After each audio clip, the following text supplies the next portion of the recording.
What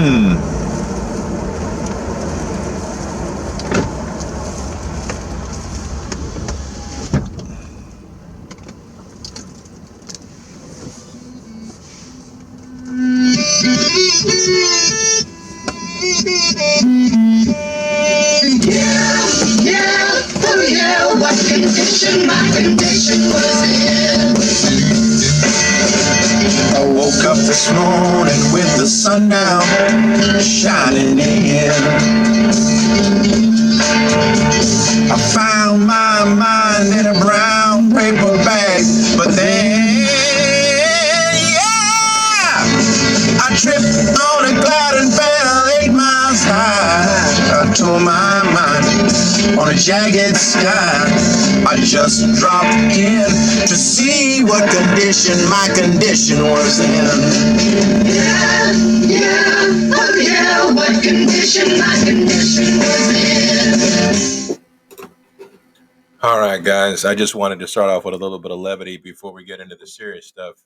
So right on schedule, here we go. Riding on the back of the incident yesterday, here comes Ron DeSantis with his 1984 legislation. You're going to be held accountable. The other bill is HB 601, and what it's going to do is it really puts the kibosh on these extrajudicial investigations against law enforcement. They'll set up these things called citizen review boards, usually in these very tilted politically jurisdictions.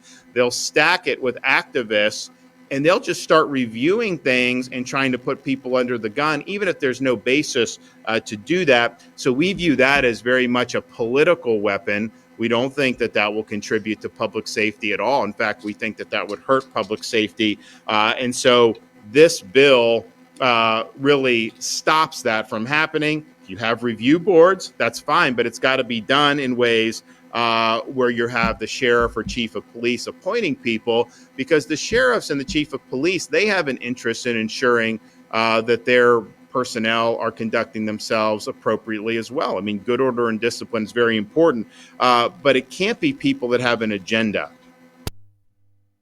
All right, for those that didn't realize, that was cop speak and political speak for we don't want citizens reviewing what officers do. We only want the chief of police and the sheriff appointing people.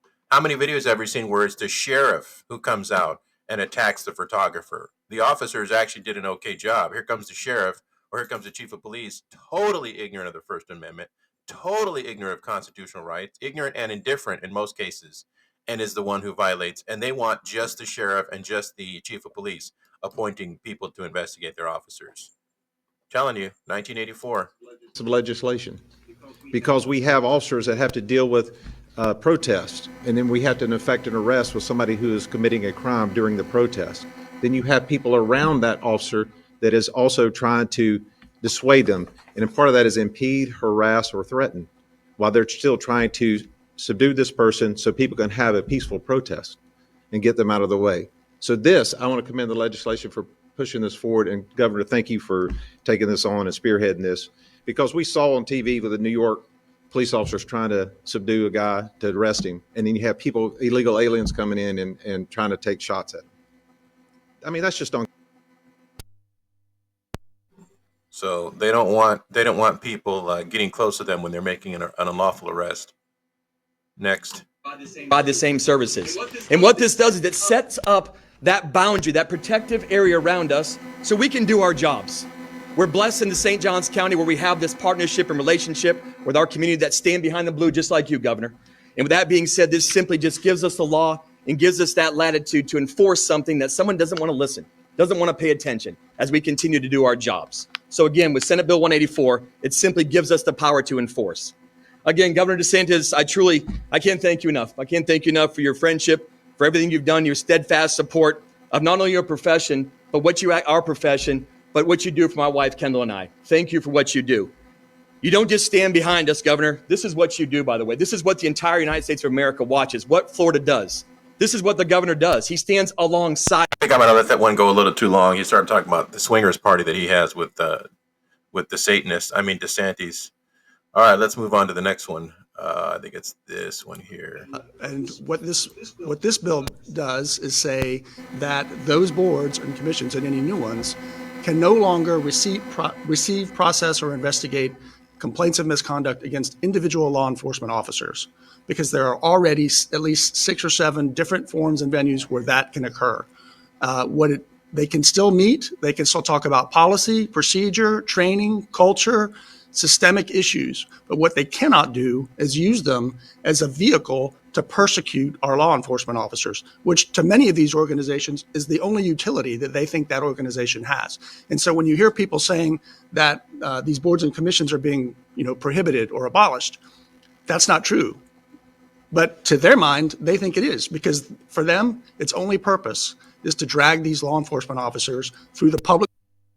Anyone who's for accountability is just hates police and wants to attack individual officers and harm them and prevent them from doing the job that puts food on their table.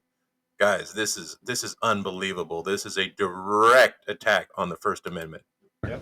Good morning, everyone. My name is Alex Rizzo. I am a representative from District 112 down in a little part of the state, Miami-Dade County, and it's a pleasure to be here with you all today. So the genesis of what I lovingly refer to as the Halo Bill, SB 184, started when I was running 4 years ago for this office. Cops are angels, so they're calling it the Halo Law. And I saw what was going on with the monetization, basically, of interactions with police. And it was people that would just get up into an officer's face who was on duty, put that camera right up in there, and for no reason other than to harass them, was basically No reason other than to harass them. Did you hear that? So the monetization. Why can't I say that? Oh my God, no reference, no mention of the officer's conduct. Not one at all. No mention of how it's the officer who makes a fool of himself or attacks a journalist, which is why the videos go viral. No mention of that. He says they put the camera in the officer's face for no other reason than to harass them. That's his opinion. This is a lawmaker here, okay? For no other reason than to harass them. That's his opinion of the First Amendment. You guys feel safe yet? basically putting this back onto social media, monetizing these interactions. I was disgusted with that, frankly. And so I sat down with my longtime friend, he's like a brother to me, Al Palacio, who is the district director for FOP, and I don't know where he is. Is he here somewhere?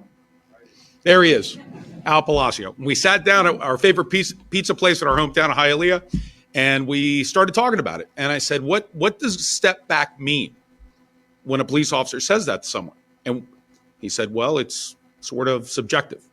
And so I was, what do you mean subjective? We've got to put something to that. We've got to make something, we have to make that mean something. And so we started drawing on a napkin, actually, and he's got the napkin. I think I saw it last night. And I said, well, there's got to be a protective halo around law enforcement. And I figured it would make sense. I think that every single person that's standing here, every single person that has ever put on a badge is a guardian angel, because instead of running from horror, they run towards the Yes, you heard it, guys. They run towards the horse. They don't run away from horrors. They run towards the horse. Now, where is the one where Ron? Good morning, everyone. My name is Alex the one Rizzo. where Ron DeSantis is talking about how they have. Maybe I just didn't let it go long You're enough. going to be held accountable. He starts talking The other about how bill they is also have a HB program. 601, and what it's going to do is it really puts the kibosh on these extrajudicial. No, it's going to make it take too long. Sorry, guys. I wasn't prepared for that one. But he starts talking about how they have this program for adopting canines after they retire. And just then, this guy does this little hand signal on his pants, and the dog barks, and everyone looks over at the dog and starts laughing. And then DeSantis directs his attention to the dog and says, "That's right. We have a special program for you. You're happy about that, aren't you?" I just wanted to show how easy it is for these guys to make the dogs do something. That's what they do when you're on a stop, and they want the dog to alert. So he literally got it recorded on camera.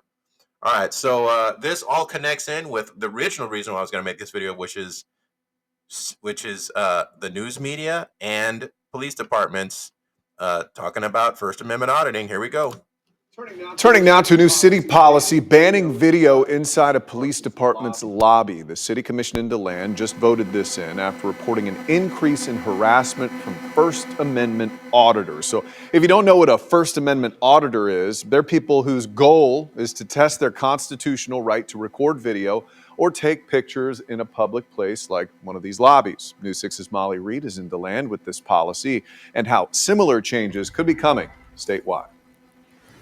A lot of residents come to the DeLand Police Department here and walk into that lobby through those doors to speak to an officer about a crime or file a report. Now, while they might be taken into another room to talk about the exact details, they first have to tell the receptionist why they're here. Now, lately, the police say these First Amendment auditors have been walking in after those residents and recording that initial conversation, many of which is posted online. Here's one example they gave us of it happening. The police say this auditor in the black was trying to record while a resident was speaking to a receptionist. In this case, it led to a fight. What were you doing recording in the lobby? I was there actually making a public records request. Guys, I was going to show these whole clips, but I don't want this thing to be too long. You heard the way she said that. Many of which are published online. They're stupid reporter voices. Okay, here's another one. They call themselves First Amendment auditors and citizen journalists. They're on social media and known for getting in people's faces. Well, now the state is instructing its 50,000 employees on how to respond to these types of verbal attacks. But we also wanted to hear from the people responsible for these so-called fraudits. So tonight, a popular social media star is opening up to 7 Action News reporter Jim Kurtzner about what's at stake. Please don't. Oh, they're grabbing me. They're grabbing me. Am I being detained?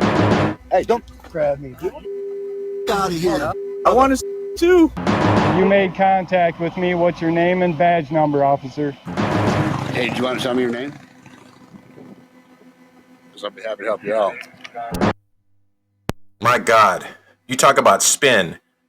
She literally just finished saying that it's the auditors who get in people's faces, and how can state employees respond to these types of assaults? Okay, and then every clip they show is the First Amendment auditor being grabbed and the employee getting in his face. Every clip we just saw was of the guy getting attacked, grabbed, and then of this guy getting in his face. But because she added her little narrative at the beginning, she's directing you on how you're supposed to emotionally respond to the story. You're supposed to see this story as documenting the auditor getting in the employees' faces and not the other way around. And they can literally show you the opposite of what they just said. But because of what she just said, the way she just set it up for you, you're supposed to see this as the auditors attacking the state employees. I got to cut this one short too. Got to keep moving. Here we go. Gordon Graham here with today's tip from Lexipol. And today's tip is mostly for my cop friends, but it also applies to all government employees. Today's tip is about something that has been called the First Amendment audit. Now, where's Graham going with this? I never heard about any First Amendment audits. Well, here's a newsflash for you. We have all seen videos online of cops saying and doing things they shouldn't. Unprofessional things, rude things, stupid things, and sadly, even illegal things. The idea of people video recording police officers, police buildings, and other public spaces is nothing new. And people have been trying to bait or goad police officers into acting unprofessionally long before video cameras were ever invented. In the last few years, a variation of this seems to be increasing in popularity. It's called the First Amendment audit. And if you have not yet been audited, you've got a plan. This is going to happen to you. Basically, a person, or more often a group of people, will enter a public building while openly video recording. Many times the camera person will also be narrating. They will engage in discussion or banter with employees and with police officers who respond. Now, as a proud citizen of this great nation, I have tremendous respect for people who sincerely desire to hold their government accountable. Frankly, we should welcome this idea. And we all know that the vast majority of law enforcement personnel around this country are up to the test. But sadly, unfortunately, videos of officers passing and doing everything right do not go viral on the internet. Many of these folks seem to pre-plan their words and actions. It's probably safe to say that at least some of them expect and even hope for a certain response. Some may be trying to bait you into an argument. Some may be openly disrespectful, rude, and condescending. It doesn't matter if you think you're being recorded or not. Be polite, be friendly, be a professional, be helpful. Do not engage in debate or argument. You can't win this. You might give a stellar speech, well-founded in law, fact, and logic, but there really is no winning an argument in this setting. The public's right to record in public spaces is guaranteed by the First Amendment. When you took your oath, you swore to uphold the Constitution, and this includes the First Amendment. Because, I agree with most everything he said. That was good. So moving right along, here we go. This one was great. I got a lot of information out of this one. We want to produce the most boring YouTube video ever. Because guess what? If it's a boring YouTube video, nobody's going to watch. And they may not even post it up. Kill them with kindness is the best way to react to a First Amendment audit. Respect their rights. Allow them to do their audit, and then they'll go, darn it, I didn't get anybody to react. But they may say, hey, good job on your organization. Forget their keys. Do we make it too easy for people to get where they shouldn't get? We should all take a look at that and harden that front part or that interface between front of house and back of house. We need to do the same thing when it comes to our private information that we need to keep secure. Okay. All right. I didn't have the microphone. All I said was that first one was good. I agree with that. I've actually said that myself. Just two more. Talk about YouTube. Every time I upload a YouTube video, it goes through a screen and it looks for any copyrighted music, and somehow they're trash their audit. After talking about the First Amendment guarantees the right to free speech and everything else and be professional, he then says, now, would you like to trash their audit? Put on some copyrighted music so maybe they won't be able to upload the video to YouTube. YouTube will restrict it. Well, there's a way around that, but let's just let them think that that's the end all. We offer mental health and substance abuse services, which have disclosure regulations. Can they film in our waiting room where clients may be? I would consult my attorney on that. Your attorney. Yeah. That's a tough one. That really is a challenging one, and I'm not just punning on that one because it's a hard question. And that they had at the end of this, a 40-minute video. And this one here, guys, this was also a 41 minute and 12 second video. I sat through this whole thing where he talks about his 184. They left out the 9. It should be 1984 bill. As if we need more legislation to help cops to violate people's rights. That's literally what he's asking for. The laws are already on the books, okay?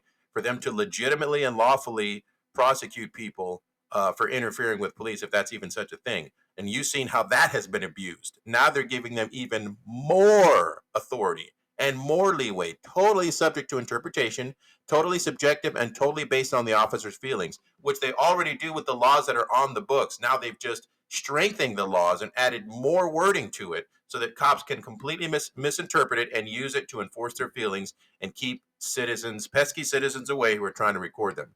And this whole thing is government fearing the people, which is a sign of liberty, according to one of the founding fathers, that when the government fears the people, there is liberty, and when the people fear the government, there is tyranny. So that's what this is. And all the news stories and the little tutorials here about how to respond to First Amendment, that's government fearing the people. That's a good sign. I think it's great that we're in these people's front yard and that they're having to talk about this stuff. Let me get over here real quick. This thing's already being challenged, thank God. SB 1984 deserves a quick veto because it violates the U.S. Constitution's First Amendment. I just wanted to read this one part right here. First Amendment was founded 4 decades ago to protect and advance open government, access to public records, Constitution to protect the rights of expression of all Floridians. For 40 years, we've worked with Floridians. That's just the political stuff. It's this part right here where they talk about how it's so subjective. Specifically, the law defines harassment to mean willfully engage in a course of conduct directed at a first responder which intentionally causes substantial emotional distress in that first responder and serves no legitimate purpose. Guys, they're supposed to go into the most horrific situations. Emotional distress comes with the job. They're saying that it's a First Amendment that is causing emotional distress in the first responder. The terms intentionally, substantially, emotionally distress, and legitimate purpose are highly subjective. That is the absolute truth. And the last thing I want to do here to make this as quick a video as possible, just read this comment that I wrote. It's if they can afford to send up to 12 police cars and 24 officers to a man with a camera standing on a sidewalk exercising his First Amendment right to record police and not to talk to police as a way of escalating the situation and force a confrontation, then they are not hurting for funding. And if they have the money to spend 3 years defending an unlawful arrest in a court, like they did with me, or settling out of court for hundreds of thousands of dollars because one of the 24 officers made an ego arrest for contempt of cop, then they are not hurting for funding. Restricting accountability and criminalizing the First Amendment is not the answer. More accountability means fewer incidents of abuse of the public by police officers. The so-called legislative amendment does nothing to address rampant police corruption and misconduct, assaults on unarmed citizens whose only crime is exercising their First Amendment rights. The laws in the system are already heavily tilted against the victim of police misconduct and in favor of the police. Qualified immunity, so-called internal investigations, revolving door hiring policies where extremely violent, corrupt, abusive cops who have been sued several times over and fired for serious violations can just go get hired at a new department, and the one-sided, extremely biased rulings from courts whenever a citizen files a lawsuit makes this additional legislation completely unnecessary and overreaching. When you file a civil lawsuit against an officer who unlawfully arrests or detained you, the burden of proof is extremely high and is based on establishing the culpability of the department. But without a lawsuit, the department refuses to provide the records needed to establish your case. And the court knows this. So you file your lawsuit, and then the court dismisses it based on the department illegally refusing to provide the evidence to prove your case. Restricting and criminalizing the First Amendment is not the answer to mitigating the dangers of a job they decided to do. And also, the commentary on that other video where this guy on this one here, look at some of these quick comments. I'm all for these auditors. Fact is, cops have been running their own little territories with relative impunity for many decades. We the people are simply sick and tired of being rolled up at the top and having our rights. Like every single comment was pro First Amendment audit. As with bait cars, only criminals can be baited. You can't bait an honest cop, only a dirty one. Ha ha! Perfect. If any government official can be goaded or baited into violating the law or the public's constitutional rights, then they are the problem, and they should be fined, fired, prosecuted, and never allowed to be a public servant again. So you see how it's backfiring. But yeah, this fits right in with what I was saying yesterday, riding on the back of that incident. Here they come, back the blue till it happens to you. All right, thanks, guys. Just to close this out, guys, the last thing I was going to say is just, it's obvious that DeSantis is clearly a Satanist. I mean, a sadist. I mean, a statist. Those terms are kind of interchangeable. It's easy to get him confused with this ridiculous legislation to supposedly protect cops from people recording them and people getting too close to them, giving them a gun and taser and pepper spray and qualified immunity and the ability to enforce their feelings and ego and attack unarmed photographers isn't enough. We need more. We need stronger laws. We need more authority. We need more subjective interpretations of a law that allows cops to just say, "Oh, you're interfering. You're giving me emotional distress, and so I get to arrest you right now." God, man, this is outrageous. I can hardly even believe that. It seemed like a Saturday Night Live sketch. But the thing I said about the government fearing the people is spot on. That is exactly the way it's supposed to be. They are supposed to be afraid of us. That means we live in a free country. It's when they make us afraid of them that we know we're living under a tyranny. So yeah, so the last part of that is how that Representative Rizzo and his pal Palazzio sitting down in Hialeah, Florida, at a pizza place discussing how they're going to restrict Americans' freedoms. It's basically just the Italian mafia. Fast forward to 2024, trying to figure out how they can facilitate corruption, because that's all it does. It facilitates corruption. When you prevent citizens from getting close to government officials out of fear that they're going to go to jail, someone who's never been arrested before, has no criminal record, and wants to go and record what their public officials do, have already been prior restraint in a prior restraint fashion. They've had their free speech chilled already because they're afraid that they're going to face arrest over doing something that the First Amendment guarantees every American the right to do, and that's hold their government accountable. Man, their phones should be ringing off the hook right now down there in Florida and in Washington, D.C. Against this outrageous legislation. The news article that I posted up, I wasn't able to read through most of it because I was trying to hurry and get through the video. They said a similar law was passed in Arizona recently. not even as strict as this one, and it was struck down by the Supreme Court. So hopefully that's what happens to this garbage. Thanks, guys. Put my soul in a deep dark hole and then I followed it. I watched myself crawling out as I was crawling in. Yeah, I got up so tight I couldn't unwind. I saw so much, I broke my mind. I just dropped in to see what condition my condition was in.